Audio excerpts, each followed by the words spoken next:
माता महालक्ष्मी, आप सभी भक्तों का हमारी चैनल पर हार्दिक स्वागत है। आज हम प्रस्तुत करने जा रहे हैं भाद्रपद मास महात्म्य अध्याय 25 की वह दिव्य कथा, जिसमें माता महालक्ष्मी की अद्भुत महिमा, उनकी कृपा और व्रत का महत्व वर्णित है। आपसे निवेदन है कि वीडियो को अंत तक देखें, लाइक, शेयर और सब्सक्राइब करना ना भूलें और कमेंट में जय महालक्ष्मी माता अवश्य लिखें। भाद्रपद मास का समय अत्यंत पावन और पुण्यदायी माना गया है। इस मास के प्रत्येक दिन, प्रत्येक तिथि और विशेषकर अष्टमी से लेकर कृष्ण अष्टमी तक चलने वाले महालक्ष्मी व्रत का महत्व अपार है। इसी संदर्भ में भादो मास महात्म्य का अध्याय 25 माता महालक्ष्मी की महिमा को प्रकट करता है। एक समय की बात है, सतयुग में राजा चित्रकेतु नामक एक पराक्रमी और धर्मपरायण राजा राज्य करते थे। वे विष्णु भक्त थे और धर्म, दया और सत्य के मार्ग पर चलते हुए अपनी प्रजा का पालन करते थे। किंतु उनके जीवन में एक कमी थी, उन्हें संतान सुख प्राप्त नहीं हो रहा था। संतान न होने के कारण वे और उनकी रानी अत्यंत दुखी रहती। राजा ने अनेक यज्ञ किए, तप किए और ऋषि मुनियों की सेवा की, परंतु फल नहीं मिला। एक दिन दुखी होकर राजा चित्रकेतु महर्षि कात्यायन के आश्रम पहुँचे। वहाँ उन्होंने नम्रता पूर्वक हाथ जोड़कर कहा, गुरुदेव, मैंने अनेक व्रत और तप किए, किंतु मुझे संतान सुख प्राप्त नहीं हुआ, कृपया मेरी सहायता करें। महर्षि ने ध्यान किया और राजा से कहा, राजन, तुम्हारे भाग्य में संतान तो अवश्य है, परंतु उसके लिए तुम्हें महालक्ष्मी व्रत करना होगा। ये व्रत भाद्रपद मास की शुक्ल अष्टमी से आरंभ होकर कृष्ण अष्टमी तक चलता रहेगा। जो भी भक्त इस व्रत को श्रद्धा और नियम पूर्वक करता है, उसके जीवन से दरिद्रता, दुख और कष्ट समाप्त होते हैं। संतानहीन को संतान प्राप्त होती है, निर्धन को धन की प्राप्ति होती है और जो भक्त जीवन भर सुख समृद्धि चाहता है, उसे यह व्रत अवश्य करना चाहिए। राजा ने आदर पूर्वक व्रत की विधि पूछी। महर्षि ने कहा, प्रथम दिन प्रातः स्नान करके स्वच्छ वस्त्र धारण करो। अपने घर या मंदिर में कलश स्थापित करके उस पर श्रीफल रखो। कलश पर माता लक्ष्मी का चित्र या प्रतिमा स्थापित करो। धूप, दीप, पुष्प और नैवेद्य से माता की पूजा करो। पूरे 16 दिनों तक नियम पूर्वक व्रत रखो। अंत में ब्राह्मणों को भोजन कराओ और दान दक्षिणा दो। इस प्रकार व्रत करने से निश्चय ही माता महालक्ष्मी प्रसन्न होंगी। राजा चित्रकेतु ने महर्षि की आज्ञा मानी और भाद्रपद मास में पूरे विधि पूर्वक महालक्ष्मी व्रत किया। रानी ने भी उनके साथ ये व्रत किया। 16वें दिन व्रत का समापन करते समय जब राजा ने ब्राह्मणों को भोजन और दान दिया, तब माता महालक्ष्मी स्वयं प्रकट हुई। वे दिव्य आभा से युक्त थी। उनके रूप का वर्णन करना असंभव था। सर पर स्वर्ण मुकुट, हाथों में कमल पुष्प और सोने के आभूषणों से सजी महालक्ष्मी मुस्कुराती हुई प्रकट हुई। माता ने राजा और रानी को आशीर्वाद दिया और कहा, वत्स, तुम्हारे व्रत से मैं प्रसन्न हूँ। अब तुम्हें संतान प्राप्ति होगी और तुम्हारे राज्य में धन धान्य की कोई कमी नहीं रहेगी। माता के वचन सत्य सिद्ध हुए। कुछ ही समय में रानी ने एक तेजस्वी पुत्र को जन्म दिया। राजा और रानी हर्ष से भर गए और उन्होंने भाद्रपद मास में महालक्ष्मी व्रत को नित्य परंपरा बना दिया। उस दिन से इस व्रत की महिमा सारे संसार में फैल गई। महालक्ष्मी व्रत पूर्ण करने के बाद राजा चित्रकेतु और उनकी रानी को पुत्र रत्न की प्राप्ति हुई। राजमहल आनंद और उत्सव से गूंज उठा। लेकिन माता महालक्ष्मी की कृपा केवल परिवार तक सीमित नहीं रही। राज्य भर में सुख समृद्धि का अद्भुत वातावरण छा गया। जहाँ पहले खेत सूखे पड़े रहते थे, वहाँ अब हरी भरी फसल लहलहाने लगी। जहाँ व्यापारी कर्ज और घाटे में डूबे रहते थे, वहाँ अब व्यापार में चारों ओर लाभ होने लगा। गरीब परिवारों के घरों में भी लक्ष्मी जी की कृपा से अनाज, वस्त्र और धन की कोई कमी नहीं रही। प्रजा कहने लगी, हमारे राजा ने माता महालक्ष्मी का व्रत किया, तभी हमारा जीवन सुधर गया। अब कोई दरिद्रता नहीं, कोई कष्ट नहीं। हमारे राज्य पर माता महालक्ष्मी की विशेष कृपा है। राजा चित्रकेतु ने यह देखकर आदेश दिया कि हर वर्ष भाद्रपद मास में प्रत्येक परिवार इस व्रत का पालन करे। स्त्री, पुरुष, धनी, निर्धन सभी महालक्ष्मी की पूजा करें, क्योंकि माता लक्ष्मी ही सबको जीवन में आनंद और समृद्धि प्रदान करती हैं।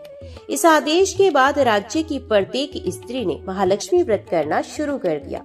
16 दिनों तक घर घर में माता लक्ष्मी की कथा गाई जाने लगी। हर आंगन में दीपक जलने लगे और पुष्पों से सजी वेदियां बनाई जाने लगी।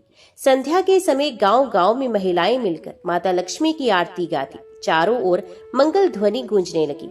माता लक्ष्मी प्रसन्न होकर हर घर में अपनी कृपा बरसाने लगी। एक बार व्रत के समापन के दिन जब पूरे राज्य में महालक्ष्मी व्रत की पूजा हो रही थी, तभी माता महालक्ष्मी ने उन्हें अपने दिव्य रूप में दर्शन दिए।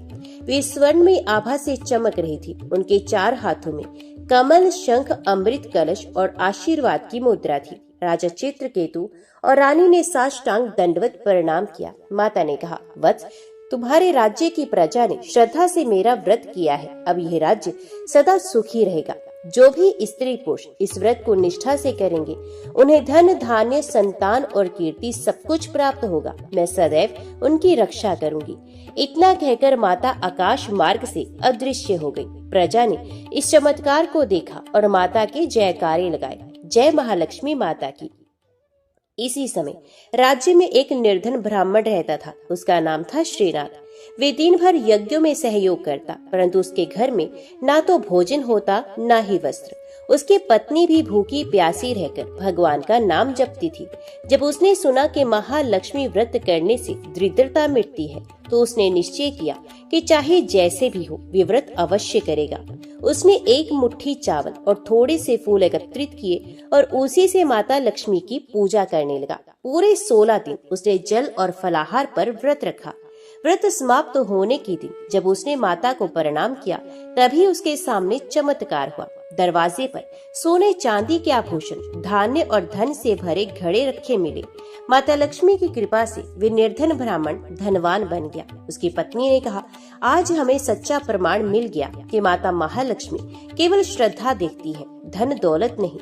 जो भी सच्चे भाव से उनका व्रत करता है, उस पर माता अवश्य प्रसन्न होती है। ये कथा सुनकर राज्य के और भी लोग व्रत करने लगे। किसी के घर संतान सुख आया, किसी को खोया हुआ व्यापार लौट आया, किसी के घर में वर्षों से रुकी हुई शादी संपन्न हो गई। चारों ओर लोग कहते, भाद्रपद मास का महालक्ष्मी व्रत सबसे महान व्रत है। जो इसे करता है उसके जीवन में कभी भी दरिद्रता नहीं आती। राजा चित्रकेतु के राज्य में एक व्यापारी रहता था। उसका नाम था धर्मदास। वह व्यापार तो बहुत करता था, लेकिन बार बार घाटे में चला जाता। जहाँ भी वे जाता, या तो उसका सामान समुद्र में डूब जाता, या चोर लूट लेते, या माल बिकता ही नहीं। उसकी हालत इतनी खराब हो गई कि घर में भोजन तक का संकट आ गया। एक दिन वे राजा चित्रकेतु के दरबार में पहुंचा और बोला, महाराज, मैंने बहुत मेहनत की, परंतु कभी व्यापार में लाभ नहीं हुआ। मेरा परिवार दरिद्रता में जी रहा है। कृपया मुझे कोई उपाय बताइए। राजा चित्रकेतु ने मुस्कुराकर कहा, वत्स, मैं भी पहले तुम्हारी ही तरह दुखी था। फिर मैंने भाद्रपद मास का महालक्ष्मी व्रत किया और आज मेरा जीवन बदल गया। तुम भी श्रद्धा से ये व्रत करो, माता लक्ष्मी अवश्य प्रसन्न होंगी। व्यापारी धर्मदास ने व्रत करने का निश्चय किया। भाद्रपद शुक्ल अष्टमी से कृष्ण अष्टमी तक उसने माता लक्ष्मी की पूजा की। वे रोज सुबह सुबह स्नान करके कलश स्थापित करता, उस पर माता लक्ष्मी का चित्र रखकर धूप दीप से आराधना करता। उसकी पत्नी और बच्चे भी साथ बैठकर कथा सुनते और आरती गाते।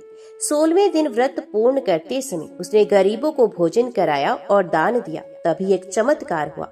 उसकी दुकान पर ग्राहकों की इतनी भीड़ लगी कि सारा माल तुरंत बिक गया। जहाँ पहले घाटा होता था, अब लाभ ही लाभ होने लगा। धीरे धीरे वह व्यापारी राज्य का सबसे धनवान व्यापारी बन गया। धर्मदास हाथ जोड़कर बोला, हे माता लक्ष्मी, ये सब आपकी कृपा से हुआ है। अब मैं जीवन भर आपका व्रत करता रहूंगा और अन्य लोगों को भी इसके लिए प्रेरित करूंगा। उसी राज्य में एक वृद्ध विधवा भी रहती थी। उसके पति का देहांत हो चुका था और उसके कोई संतान नहीं थी। वे लोगों के घरों में काम करके अपना पेट पालती थी। कभी उसे अन्न मिल जाता तो कभी नहीं। एक दिन उसने सुना कि भाद्रपद मास का महालक्ष्मी व्रत करने से सब दुख दूर हो जाते हैं। उसने सोचा, मेरे पास ना तो धन है, ना वस्त्र और ना आभूषण, परंतु मैं अपने मन के भाव से माता लक्ष्मी का व्रत जरूर करूंगी। वे नदी से जल भरकर लाई, तुलसी की पत्तियां और जंगली फूल इकट्ठा किए, उसी से उसने माता लक्ष्मी का पूजन शुरू कर दिया। पूरे 16 दिन उसने केवल फल और जल पर उपवास किया। 16वें दिन व्रत पूर्ण करते समय उसने कहा, माता, मेरे पास दान करने के लिए कुछ नहीं, मैं केवल अपना मन, अपनी भक्ति आपको अर्पण करती हूँ। माता लक्ष्मी उसकी सच्ची भक्ति से प्रसन्न हुई और उसी रात उसके सपने में आकर दर्शन दिए और कहा, वत्स, तुम्हारे घर से अब दरिद्रता सदा के लिए चली जाएगी। सुबह जब वे उठी तो उसके दरवाजे पर अनाज के बोरे, कपड़े और धन से भरी पोटलियां रखी थी। वे आनंद से रोने लगी और कहने लगी, हे लक्ष्मी माता, आपकी कृपा से आज मैं निर्धनता से मुक्त हो गई। इन घटनाओं से राज्य भर में ये मान्यता फैल गई कि यह व्रत करने से घर में कभी दरिद्रता नहीं आती। इस तरह यदि ये व्रत करती हैं तो उनके घर में सदा सौभाग्य और सुख शांति रहती है। यह व्रत करने से संतानहीन को संतान सुख प्राप्त होता है। जो मनुष्य व्यापार में हानि से परेशान है उसे लाभ होता है। जो गृहस्थ सदैव ऋण ग्रस्त रहता है उसका ऋण मिट जाता है। जो विद्यार्थी या साधक लक्ष्मी व्रत करते हैं उन्हें विद्या और बुद्धि की प्राप्ति होती है। कुछ ही वर्षों में पूरा राज्य इस व्रत से समृद्ध और आनंदित हो गया। भाद्रपद मास आते ही गांव गांव में उत्सव जैसा वातावरण बन जाता। 16 दिनों तक महिलाएं एकत्रित होकर व्रत करती, कथा गाती और आरती उतारती। पुरुष भी संकल्प लेकर व्रत का पालन करते। बच्चे भी घर घर दीपक सजाते और पुष्प अर्पित करते। 16वें दिन गांव गांव में भंडारे होते। सभी गरीबों और भूखों को भोजन कराया जाता। इस प्रकार माता लक्ष्मी की पूजा से समाज में एकता, सहयोग और भक्ति का भाव और प्रबल हो गया। राजा चित्रकेतु के राज्य में एक किसान था जिसका नाम था हरिराम। वे दिन रात खेतों में मेहनत करता, किंतु उसकी मेहनत कभी सफल नहीं होती। बरसात समय पर नहीं आती, बीज अंकुरित नहीं होते और फसल कटने से पहले ही नष्ट हो जाती। उसकी पत्नी और बच्चे भूख से तड़पते रहते। एक दिन उसने गांव के बुजुर्गों से सुना कि जो भी भाद्रपद मास में महालक्ष्मी व्रत करता है उसके घर में कभी अन्न की कमी नहीं रहती। किसान हरिराम ने निश्चय किया कि इस बार चाहे जैसे भी हो वे व्रत अवश्य करेगा। उसके पास पूजा की सामग्री खरीदने के लिए धन नहीं था, तो उसने मिट्टी का कलश बनाया। उसमें गंगा जल और तुलसी डालकर रखा। उस पर एक मिट्टी का दीपक रखकर माता लक्ष्मी की पूजा शुरू कर दी। वे रोज प्रातः उठकर माता की आराधना करता और खेत में जाकर मेहनत करता। पूरे 16 दिन उसने उपवास रखा और श्रद्धा से कथा सुनी। 16वें दिन जब वे व्रत का पारण करने ही वाला था, अचानक आसमान में बादल घिर आए और मूसलाधार वर्षा हुई। उसके सूखे पड़े खेत हरे भरे हो गए, बीज अंकुरित हुए और कुछ ही समय में उसकी फसल लहलहाने लगी। जब फसल कटी तो गांव के सभी किसानों में सबसे अधिक उपज हरिराम की ही हुई। ये समझ गया कि ये सब माता महालक्ष्मी की कृपा से हुआ है। उसने हाथ जोड़कर कहा, हे माता लक्ष्मी, मैंने तो केवल मिट्टी का कलश और दीपक से आपकी पूजा की, फिर भी आपने मुझे इतना आशीर्वाद दिया। अब मैं जीवन भर इस व्रत का पालन करता रहूंगा। राज्य में एक साहूकार रहता था, नाम था भानुदास। वे लोगों को ऊंचे ब्याज पर ऋण देता और फिर निर्दयता से उनसे वसूली करता। गरीब किसानों और मजदूरों की जमीनें हड़प लेता और उनकी स्त्रियों का अपमान करता। जब उसने देखा कि राज्य के लोग महालक्ष्मी व्रत करके समृद्ध हो रहे हैं, तो उसने भी केवल दिखावे के लिए व्रत करना शुरू किया। उसने बड़े बड़े भोग चढ़ाए, कीमती आभूषण अर्पित किए, लेकिन उसके मन में श्रद्धा और भक्ति नहीं थी। 16वें दिन जब वे दान देने लगा तो उसने गरीबों को सड़ा गला भोजन दिया और आधा ही अनाज बांटा। माता महालक्ष्मी उसके छल से अप्रसन्न हो गई। रात में उसे स्वप्न आया कि माता लक्ष्मी उसके सामने खड़ी है और उन्होंने कहा, भानुदास, तूने मेरे व्रत का मजाक उड़ाया है। तूने केवल दिखावे के लिए पूजा की और गरीबों का अपमान किया, अतः आज से तेरा धन नष्ट हो जाएगा।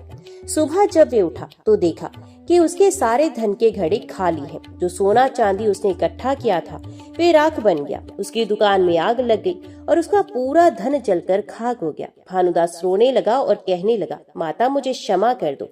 अब मैं सच्चे मन से आपकी पूजा करूंगा और गरीबों की सेवा करूंगा। माता ने उसके हृदय में करुणा जगाई और वे साहूकार सुधर गया। अब वे निर्धनों की सेवा करने लगा और श्रद्धा से महालक्ष्मी व्रत करता रहा। इन घटनाओं से ये स्पष्ट हुआ कि यह व्रत केवल धन दौलत से नहीं बल्कि सच्चे मन की श्रद्धा से फल देता है। निर्धन हो या धनवान, स्त्री हो या पुरुष, जो भी भाव से माता की पूजा करता है वही कृपा का अधिकारी होता है। जो व्रत में कपट करता है उसका सर्वनाश हो जाता है। समय बीतता गया और भाद्रपद मास आते ही पूरा राज्य महोत्सव जैसा हो जाता। गांव गांव में महिलाएं गीत गाती, आओ माता लक्ष्मी हमारे घर पधारो, सुख समृद्धि दो, दुख दरिद्रता हर लो। बच्चे दीप जलाते, पुष्प अर्पित करते, घर घर में कथा का पाठ होता और सब लोग एकत्रित होकर माता की आरती गाते। इस प्रकार माता लक्ष्मी की महिमा पूरे राज्य में फैल गई। राजा चित्रकेतु के पड़ोसी राज्य में एक राजकुमारी रहती थी। नाम था सुशीला। वे रूप, गुण और विद्या में अनुपम थी, परंतु उसके जीवन में एक बड़ी समस्या थी। जब भी उसका विवाह तय होता, किसी न किसी कारणवश वे टूट जाता। कभी वर पक्ष में अचानक संकट आ जाता, कभी शुभ समय पर कोई बाधा आ जाती। राजा और रानी अत्यंत चिंतित रहते कि उनकी पुत्री का विवाह कब होगा। एक दिन किसी साधु ने आकर कहा, राजन, आपकी पुत्री पर कोई दोष नहीं, ये सब केवल इसलिए हो रहा है क्योंकि आपने महालक्ष्मी व्रत का पालन नहीं किया है। यदि राजकुमारी स्वयं ये व्रत करेंगी तो माता लक्ष्मी की कृपा से उसका विवाह निश्चित ही संपन्न हो जाएगा। राजा ने अनुमति दी और राजकुमारी सुशीला ने भाद्रपद मास में पूरे नियम और श्रद्धा से व्रत किया। 16 दिनों तक वह माता की प्रतिमा के सामने बैठकर कथा सुनती, दीप जलाती और पुष्प अर्पित करती। उसके मन में अटूट भक्ति और विश्वास था। 16वें दिन व्रत के पारण के समय माता लक्ष्मी स्वयं उसके स्वप्न में आई और कहने लगी, पुत्री, अब तुम्हारे विवाह में कोई बाधा नहीं आएगी। तुम्हें एक धर्मपरायण, सुशील और वीर पति की प्राप्ति होगी। कुछ ही समय के बाद उसके लिए एक योग्य राजकुमार का संदेश आया। विवाह बड़े धूमधाम से संपन्न हुआ और वे सुखी दाम्पत्य जीवन व्यतीत करने लगी। राजकुमारी ने प्रण किया कि वे हर वर्ष भाद्रपद मास में महालक्ष्मी व्रत अवश्य करेंगी। राज्य में एक साधु रहते थे। वे अत्यंत तपस्वी और ज्ञानवान थे, किंतु उनके आश्रम में हमेशा दरिद्रता छाई रहती थी। शिष्यों के पास भोजन का अभाव रहता, कुटिया टूट फूट चुकी थी।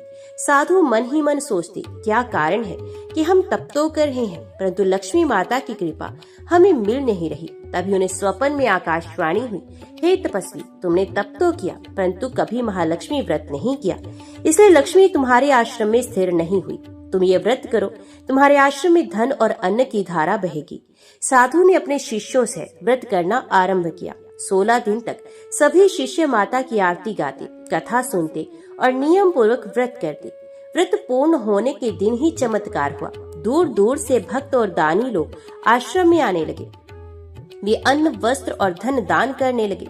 साधु का आश्रम देखते ही देखते संपन्न हो गया। साधु ने शिष्यों से कहा, देखो, केवल तप से ही सब कुछ नहीं मिलता। जब तक माता लक्ष्मी की कृपा ना हो तब तक संसार में सुख और साधन प्राप्त नहीं होते। इसलिए हर साधक को लक्ष्मी व्रत अवश्य करना चाहिए। शास्त्रों में वर्णित है कि माता लक्ष्मी कमल पर आसीन होती हैं। उनके 4 हाथ होते हैं, एक हाथ में कमल, दूसरे में शंख, तीसरे में अमृत कलश और चौथा हाथ आशीर्वाद मुद्रा में रहता है। उनके शरीर से दिव्य प्रकाश निकलता है जो अंधकार को समाप्त करता है। वे विष्णु भगवान की अर्धांगिनी है और जहाँ विष्णु जी का वास होता है वहीं लक्ष्मी का निवास होता है। महालक्ष्मी व्रत करने से केवल धन ही नहीं बल्कि धर्म, ज्ञान, विद्या और संतति भी प्राप्त होती है। इसलिए यह व्रत सभी वर्गों के लिए श्रेष्ठ माना गया है। कुछ वर्षों के बाद राजा चित्रकेतु ने निश्चय किया कि इस व्रत को केवल घर घर में ही नहीं बल्कि पूरे राज्य में महोत्सव की तरह मनाया जाए। उन्हें भाद्रपद मास में 16 दिनों तक राजमहल में विशाल अनुष्ठान का आयोजन किया। चारों ओर दीप सजाए गए, तोरण और पुष्प मालाओं से नगर को सजाया गया। विद्वानों ने वेद पाठ किया, स्त्रियों ने मंगल गीत गाए और बालकों ने नृत्य किया। अंतिम दिन विशाल भंडारे का आयोजन हुआ। हजारों लोगों का भोजन कराया गया, ब्राह्मणों को दान दिया गया और निर्धनों की सहायता की गई। उस दिन आकाश से पुष्प वर्षा हुई और माता लक्ष्मी ने पुनः दर्शन देकर कहा, वत्स, तुम्हारा ये प्रयास समस्त मानवता के लिए आदर्श बनेगा। अब यह व्रत केवल तुम्हारे राज्य तक सीमित न रहकर संपूर्ण धरती पर प्रसिद्ध होगा। और वास्तव में राजा चित्रकेतु के बाद ये व्रत धीरे धीरे सारे भारत में फैल गया। राज्य में एक ब्राह्मण रहता था, नाम था देवनाथ। वे अत्यंत विद्वान और वेद पाठी था, किंतु उसके घर में अन्न का अभाव रहता। पत्नी दिन भर व्रत उपवास करके भी भोजन की व्यवस्था नहीं कर पाती। घर की हालत इतनी खराब थी कि कभी कभी दोनों को भूखा ही सोना पड़ता। एक दिन उनकी पत्नी ने कहा, नाथ, यदि आप अनुमति दे तो इस बार मैं महालक्ष्मी व्रत करना चाहती हूँ। कहा जाता है कि इससे दरिद्रता दूर होती है। देवनाथ बोले, हमारे पास तो पूजा की सामग्री तक नहीं, फिर कैसे करेंगे व्रत? पत्नी ने कहा, माता भाव देखती है, सामग्री नहीं। हम तुलसी दल और जल से भी पूजा कर सकते हैं। दोनों ने निश्चय किया और पूरे 16 दिन माता की आराधना की। 16वें दिन जब पारण का समय आया तो अचानक एक धनी व्यापारी उनके घर आया और कहने लगा, मुझे स्वप्न में माता लक्ष्मी ने आदेश दिया कि मैं तुम्हारे घर आकर अन्न और धन दान करूं। लो, ये गाय, ये अनाज और ये स्वर्ण तुम्हारे लिए। ब्राह्मण दंपत्ति भाव विवल हो गए। उन्होंने माता को धन्यवाद दिया और जीवन भर हर वर्ष ये व्रत करने का प्रण किया। एक गांव में एक कुख्यात चोर था। वे अमीरों के घर लूटता और गरीबों को भी नहीं छोड़ता। लोग उससे डरते थे। भाद्रपद मास आया तो उसने देखा कि सभी लोग महालक्ष्मी व्रत कर रहे हैं। उसने सोचा, चलो मैं भी ये व्रत कर लूं, शायद मुझे और अधिक धन मिल जाए। वह व्रत करने बैठा, परंतु मन में चोरी की प्रवृत्ति ही बनी रही। 16वें दिन जब पारण करने लगा तो माता लक्ष्मी ने उसके स्वप्न में आकर कहा, पुत्र, तूने ये व्रत किया है किंतु गलत इच्छा से। यदि तू चोरी छोड़कर नेक मार्ग अपनाएगा तो मैं तुझे सच्चा धन दूंगी। चोर की आंख खुली और उसका हृदय बदल गया। उसने चोरी छोड़ दी और मेहनत मजदूरी करके ईमानदारी से जीवन जीने लगा। धीरे धीरे वे सुखी हुआ और समाज में सम्मानित व्यक्ति बन गया। ऋषियों ने कहा है कि यह व्रत केवल धन संपत्ति के लिए नहीं बल्कि मन की शुद्धि के लिए भी है। इससे मनुष्य का निर्बल हृदय हो जाता है, पाप दूर होते हैं और पुण्य बढ़ता है। लक्ष्मी केवल सोने चांदी की देवी नहीं, वे सदाचार, धर्म, दया और करुणा की अधिष्ठात्री भी हैं। जो व्यक्ति सच्चे मन से व्रत करता है उसके जीवन में केवल धन ही नहीं बल्कि शांति, संतोष और प्रेम भी आता है। जैसे जैसे लोग इस व्रत को अपनाते गए, राज्य में अद्भुत समृद्धि आने लगी। किसानों की फसलें हरी भरी हो गई, व्यापारियों के धंधे चमक उठे, गृहस्थों के घरों में सुख शांति छा गई। लोग कहने लगे, ये सब माता महालक्ष्मी के व्रत की ही महिमा है। राजा चित्रकेतु स्वयं भी हर वर्ष इस व्रत का आयोजन करते। उन्होंने आदेश दिया कि जो भी गरीब है और सामग्री जुटाने में असमर्थ है उसे राज भंडार से सामग्री दी जाएगी। इसे कोई भी भक्त व्रत करने से वंचित ना रहा। एक बार 16वें दिन की पूजा के अंत में आकाशवाणी हुई, वत्सो, जो भी श्रद्धा से ये व्रत करेगा उसके घर में कभी दरिद्रता नहीं आएगी। जहाँ ये कथा सुनाई जाएगी वहाँ लक्ष्मी का स्थायी वास होगा। लोग आनंद से भर गए और नाच गाकर माता की स्तुति करने लगे। माता महालक्ष्मी। अभी हम श्रवण करने जा रहे हैं हरिवंश पुराण के 25वें दिन का पावन पाठ। इस दिन की कथा हमें भगवान श्री कृष्ण के उस अद्भुत स्वरूप का दर्शन कराती है जहाँ वे अपने भक्तों के हृदय में ही नहीं बल्कि संपूर्ण ब्रह्मांड में एक दिव्य आधार रूप से स्थित हैं। महाराज जनमेजय ने श्री व्यास जी से प्रश्न किया, भगवान कृपया करके हमें वह लीलाएं सुनाइए जिनसे ज्ञानी और अज्ञानी दोनों ही मोक्ष का मार्ग प्राप्त कर सके। श्री व्यास जी ने कहा, राजन, श्री कृष्ण की कथाएं स्वयं वेदों का सार है। जो इन्हें श्रद्धा पूर्वक सुनता है उसके सभी पाप नष्ट हो जाते हैं और जीवन में सुख, शांति और ऐश्वर्य की वृद्धि होती है। इस पावन दिन पर भगवान के चरणों में मन, वचन और कर्म से समर्पित होकर यदि हम सच्चे भाव से हरे कृष्ण कृष्ण कृष्ण हरे हरे का स्मरण करें तो न केवल जीवन सफल होता है बल्कि लोक और परलोक दोनों ही मंगलमय बन जाते हैं। अतः भक्त जनों, आइए इस 25वें दिन हम श्री कृष्ण नाम का सतत स्मरण करें और अपने जीवन को धन्य बनाएं। जय श्री कृष्ण, जय वासुदेव। नारायण स्वरूप श्री कृष्ण ने प्रेमवश कुपित हुई अपनी अभिमानिनी पत्नी सती सत्यभामा से इस प्रकार कहा, कमल लोचने, तुम्हारा दुख देखकर मुझे जो शोक हुआ है वे मेरे सारे अंगों को दग्ध कर रहा है। वे कौन सा ऐसा कारण है जिससे तुम इस तरह अत्यंत व्याकुल हो उठी हो? मैं अपने प्राणों की शपथ दिलाकर पूछता हूँ, यदि तुम्हें मेरा विनाश अभीष्ट नहीं है और यदि वह बात एक पत्नी भक्त पति के सुनने योग्य है तो उसे कहो। तब सत्यभामा सत्यव्रत के पालन में स्थित हुए अपने स्वामी श्री कृष्ण से पूर्वत मुख नीचे किए हुए अश्रु गदगद वाणी में यूं बोली, दूसरों का मान देने वाले कमल नयन, तुमने ही पहले मेरे सौभाग्य की स्थापना की थी जो जगत में विख्यात हो गया था। देव, तुम्हारी प्रियतमा होने के कारण मैं बड़े गर्व से सर उठाकर चलती थी और समस्त सौभाग्यवती स्त्रियों के बीच में सर्वथा सप्रणीय बनी हुई थी। परंतु आज मैं अपनी सोतों और दूसरे लोगों की दृष्टि में उपहास का पात्र बन गई हूँ। मेरी दासियों ने जहाँ तहाँ से इस तथ्य बात को सुनकर मुझे बताया है। देवर्षि नारद ने जो पारिजात का पुष्प तुम्हारे हाथ में दिया था, उसे तुमने अपने प्रियजन को दे दिया और मेरी उस अवसर पर उपेक्षा कर दी। जो वस्तु संपूर्ण रत्नों से बढ़कर थी, उसे देकर तुमने देवी रुक्मणी के प्रति अपने अधिक स्नेह और विशेष आदर को प्रकाश में ला दिया है। कहा जाता है कि तुम्हारे सामने ही नारद जी ने तुम्हारी उस प्रियतमा का स्तवन किया और तुम बड़े हर्ष के साथ प्राण वल्लभा की वे स्तुति सुनते रहे। यदि नारद जी को तुम्हारे सामने उन महारानी की स्तुति करनी थी, तो वहाँ उन्होंने इस अभागिनी के नाम का उल्लेख किस लिए किया? प्रभु, यदि पहले परणे का रस पिलाकर प्रेम का आनंद देकर पीछे संताप ही देना है, तो मुझे तपस्या करने की आज्ञा दो। मुझ पर इतनी कृपा अवश्य करो। कमल नयन, सपने में अपनी आँखों को देखकर भी जिस बात पर मैं विश्वास नहीं कर सकती थी, वही तुम्हारे देखते देखते घटित हुई, ये मैंने सुना है। मैं जैसा सोचती थी उससे कुछ और ही बात हो गई। देव, उन अतुल तेजस्वी मुनि के मन में जो रुक्मणी देवी की स्तुति करने की कामना थी, वे भले ही पूर्ण होती, परंतु मुझे तो यहाँ इसी बात का दुख और रोष है कि वहाँ तुम्हारा सानिध्य बना रहा। तुम वहाँ बैठकर प्राण वल्लभा महारानी जी की स्तुति सुनते रहे। तुमने ही कभी कहा था कि श्रेष्ठ पुरुष संसार में सम्मान के लिए ही जीते हैं, अतः ऐसी दशा में मैं मान रहित होकर जीवित रहना नहीं चाहती। हाय, जिसे सदा मेरी रक्षा होती आई है, उसी की ओर से आज मुझे भय प्राप्त हुआ। जो सब ओर से मेरी रक्षा करते रहे हैं, वे आज मेरा संघर्षण नहीं कर रहे। हाय देव, हाय प्रभु, तुम्हारे त्याग देने पर मैं किस गति को प्राप्त होंगी? तुम्हारे संग से वंचित होने पर मेरी दशा निश्चय ही कुमुदवती की जैसी हो जाएगी। जैसे कुमुदनी चंद्र किरणों का स्पर्श ना पाकर मुरझा जाती है, उसी प्रकार वही दशा मेरी भी होगी। मानद, पता नहीं मैंने मोहवश ऐश्वर्यशाली देवताओं का कौन सा प्रिय और अप्रिय किया था, जिससे मैं आपकी प्रिया होकर फिर अप्रिया हो गई।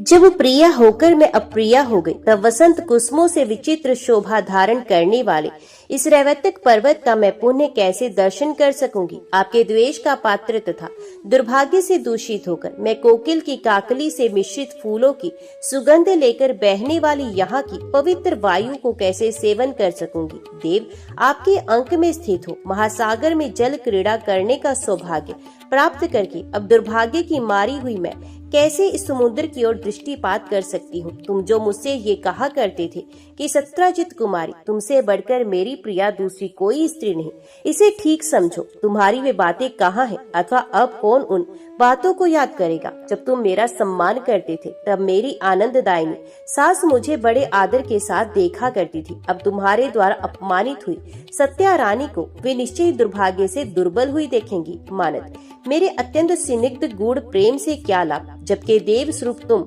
सदा मुझे दूसरे लोगों के समान ही नहीं समझती। शत्रुदमन, मैं नहीं जानती थी कि तुम इतने कपटी और धूर्त हो। आज तुम्हारा स्वरूप मुझे समझ में आया। तुम मेरी सोच का पक्ष लेने वाले चपल और मुझे जैसी भोली भाली अबलाओं को ठगने वाले हो।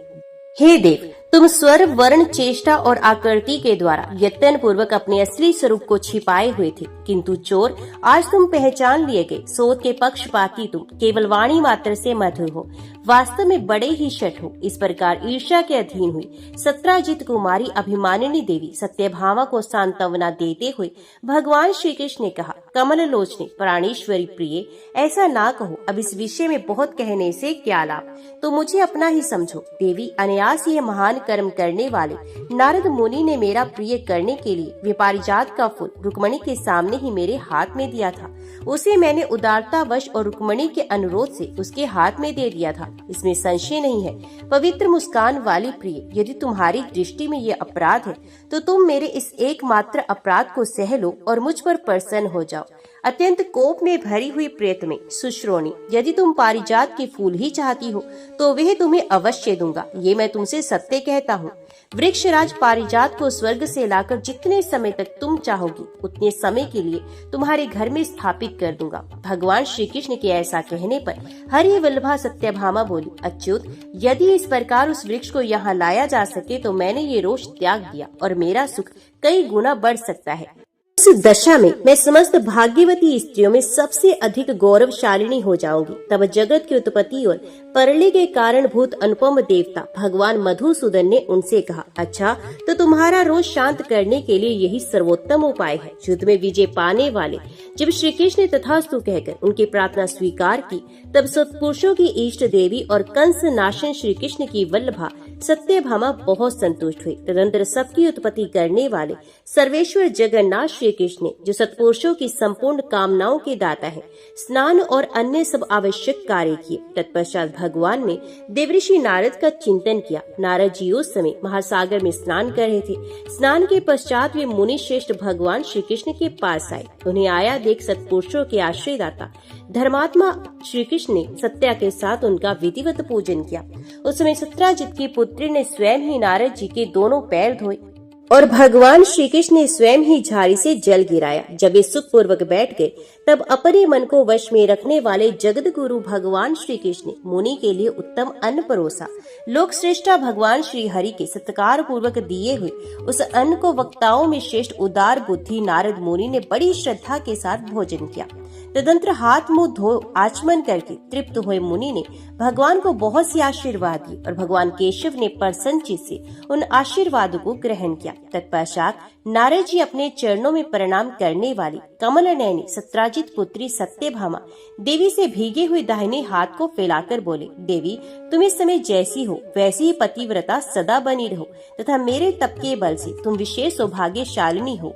मुनि प्रवर नारद जी के ऐसा कहने पर हरिप्रिया सत्यभामा महान हर्ष से उत्फुल्ल होकर उठी। उस समय मुनि व नारद जी से आज्ञा लेकर अपरमे प्राकर्मी बुद्धिमान श्री कृष्ण ने भी यज्ञ शिष्ट अन्न का भोजन किया। तदंतर आवश्यक कृत्य करके सत्यभामा ने भी पति की आज्ञा से अपने घर के भीतर प्रसन्नता पूर्वक प्रवेश किया। इसके बाद पुनः श्री कृष्ण की ही आज्ञा से सत्या देवी भीतर से निकली और महात्मा नारद जी को नमस्कार करके श्री कृष्ण के पार्श्व भाग में बैठ गई। 2 घड़ी तक बैठने के पश्चात नारद जी ने श्री कृष्ण से कहा, अब मैं इंद्रलोक को जाऊंगा अतः जाने की अनुमति चाहता हूँ। वहाँ देव गंधर्व और अप्सराएं आदि देव ईशान भगवान महेश्वर को नमस्कार करके उनकी प्रसन्नता के लिए नृत्य एवं गान करेंगी। देवाधिदेव महादेव जी की पूजा के लिए महेंद्र भवन में प्रतिमास इस नृत्य और गान का समुचित आयोजन होता है।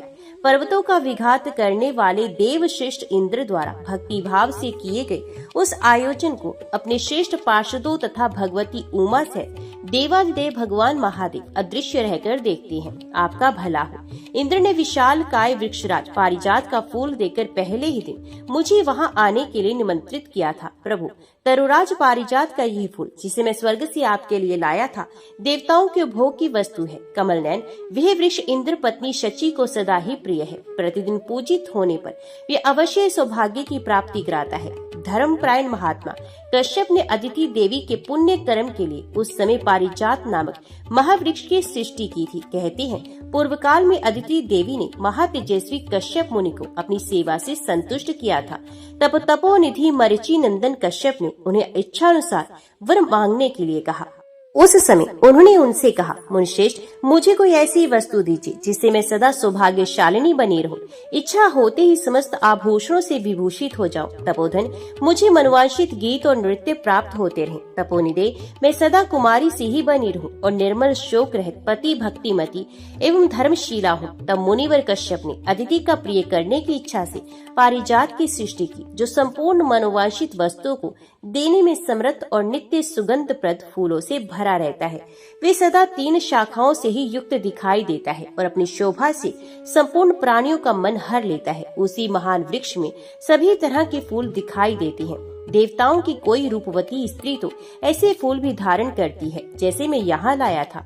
दूसरी उसके अनेक रूप वाले फूलों को ग्रहण करती है तथा तीसरी उस वृक्ष से केवल कमल जैसे फूलों को ही चुनती है। कश्यप जी ने मंदार वृक्ष से भी सार निकालकर इस वृक्ष का निर्माण किया था। इसलिए ये तरु श्रेष्ठ पारिजात समस्त देव वृक्षों में उत्कृष्ट माना गया है। तदंतर शुभ लक्षणा देवी अदिति ने पुण्य और सौभाग्य की वृद्धि के लिए उस वृक्ष के पास कश्यप जी को बांधकर मुझे दान कर दिया था। अदिति ने पुण्य के लिए कश्यप जी के गले में फूलों की माला लपेटकर उन मनस्वी मुनि को मेरे हाथ में दान के रूप में दे दिया था। उस दान का एकमात्र उद्देश्य था पुण्य की प्राप्ति एवं वृद्धि। उस समय मैंने मूल्य लेकर तपोधन कश्यप को मुक्त कर दिया था। इसी प्रकार इंद्राणी ने भी सौभाग्य की वृद्धि के लिए मुझे इंद्र का दान कर दिया था।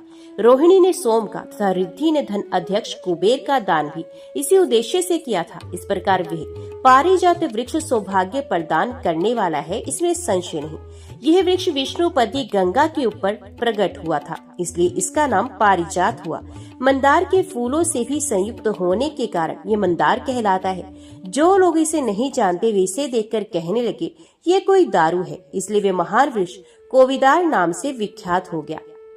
इस प्रकार वे दिव्य वृक्ष मंदार, कोविदार और पारिजात इन 3 नामों से जाना जाता है, जिसका ये उत्तम पुष्प मैं लाया था। जय श्री कृष्ण। अंत तक वीडियो में बने रहने के लिए आप सभी का दिल से धन्यवाद। अब मिलते हैं कथा के अगले भाग में, तब तक के लिए जय श्री कृष्ण।